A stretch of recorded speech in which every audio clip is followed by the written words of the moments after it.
ઓહો, મારા દાદા અરે જેવો મારા દાદા સુધી માલું દાદાની વાત થાય છે, યાદ આવી કે મારા દાદા યાદ આવી ગયા.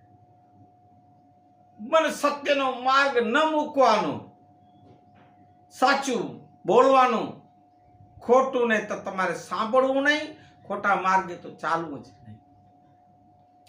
સાચું ને સત્ય એ અશોક સાંભળ એક દિવસ મને બોલાવી બાપ દાદાશ્રીએ કીધું, બાપુજી ગણેશનગરની વાત, સોફામાં બેઠા હતા. હે અશોક સાંભળ, આ તારો બાપા ડામો છડ ડામે કે હું તારો દાદા મૂક દાદાને સાંભળ. દાદા કરો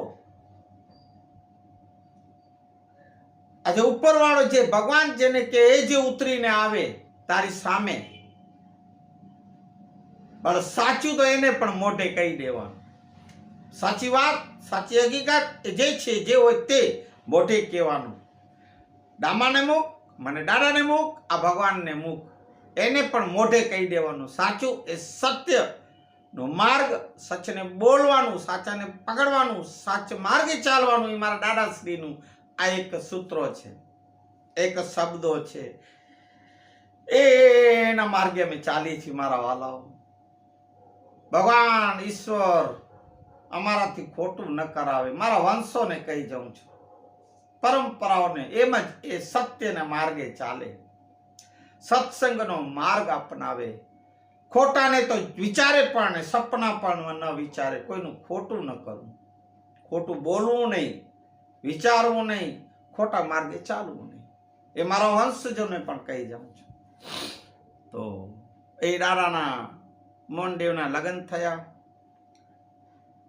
કચ્છમાં આવ્યા પછી જે વિધિસરના લગ્ન, એ રાજલદેમાં અને મોનદેવના વિધિસરના લગ્ન ત્યાં થયા છે. ત્યાં ઘડિયા લગ્ન લેવાના હતા. ત્યાર પછી માતાજી દેવના બીજા પુત્ર જે આહા પૂજ્ય મામઈ દેવ, જે બ્રહ્માના અવતાર છે. બ્રહ્મા વિષ્ણુ મેં જે આપણે કહીએ ને મારા વાલાઓ, એ બ્રહ્માના અવતાર એ અમારા પૂજ્ય મામઈ દેવ છે. એમાં પિંડ મામઈ દેવ જીવ, બ્રહ્મા કરમ અમ્યા રખ અને જગત ઉપર તેમના 10 અવતાર થયા. જેમ ઈશ્વરના 10 અવતાર એમ મામઈ દેવના પહેલો અવતાર રશીદ ખાન બાદશાહ, બીજો અવતાર જે દેવાયત પંડિત, જેની આગમ વાણીઓ, આ ભજન વાણી, સંત વાણી જે ગવાય છે